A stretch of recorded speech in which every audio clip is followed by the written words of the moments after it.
Hello guys, December 13th Hyderabad లో తన సొంత ఇంట్లో ఉన్న ఐకాన్ స్టార్ అల్లు అర్జున్ ని అరెస్ట్ చేశారు. ఇందుకు గల కారణం ఏంటంటే మనందరికీ తెలుసు.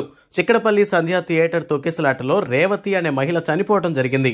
పోలీసులు చెప్పిన విషయం ఏంటంటే అల్లు అర్జున్ వస్తున్నట్టు మాకు ఇన్ఫర్మేషన్ లేదు, అందుకే మేము సెక్యూరిటీ ప్లాన్ చేసుకోలేదని పోలీసులు చెప్పారు. జరిగినటువంటి సంఘటనపై అల్లు అర్జున్ స్పందించి సారీ చెప్పి 25 లక్షలు ఇస్తానని కూడా తెలిపారు. ఇంతటితో అంతా సర్దుమణిగింది అనుకున్నారు. కానీ డిసెంబర్ 13న ఉదయం అల్లు అర్జున్ మీద BNS 105 సెక్షన్ 118(1) సెక్షన్ కింద నాన్ బెయిలబుల్ కింద అరెస్ట్ చేయడం జరిగింది. దీనికి సంబంధించి Telangana government chief minister Revanth Reddy గారు కూడా స్పందించారు. చట్టం తన పని తను చేసుకుపోతుంది అంటూ కామెంట్స్ చేశారు.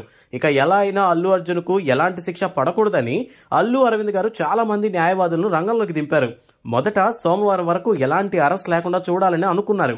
ఇక ఇందులో ట్విస్ట్ ఏంటంటే అల్లు అర్జున్ పై కేసు విత్డ్రా చేసుకుంటా అని, అలానే తొక్కిసలాటలో అల్లు అర్జున్ కు ఎలాంటి సంబంధం లేదని రేవతి భర్త భాస్కర్ గారు కూడా చెప్పడం జరిగింది. విషయం తెలుసుకున్న వెంటనే AP deputy CM Pawan Kalyan garu కూడా బయలుదేరి రావడం జరిగింది. ఆయన కన్నా ముందే అక్కడకు చిరంజీవి గారు అలానే నాగబాబు కూడా ఆ ప్రదేశానికి చేరుకున్నారు. ఇంతమంది ప్రయత్నాలు చేస్తున్నప్పటికీ అల్లు అర్జున్ కు కోర్టులో షాక్ ఎదురైంది.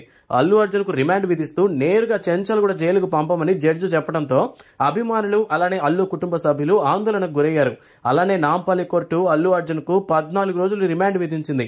ఇదే క్రమంలో బన్నీ క్వాష్ పిటిషన్ హైకోర్టులో విచారణ మొదలవడంతో అక్కడ అల్లు అర్జున్ కు మధ్యంతర బెయిల్ లభించింది.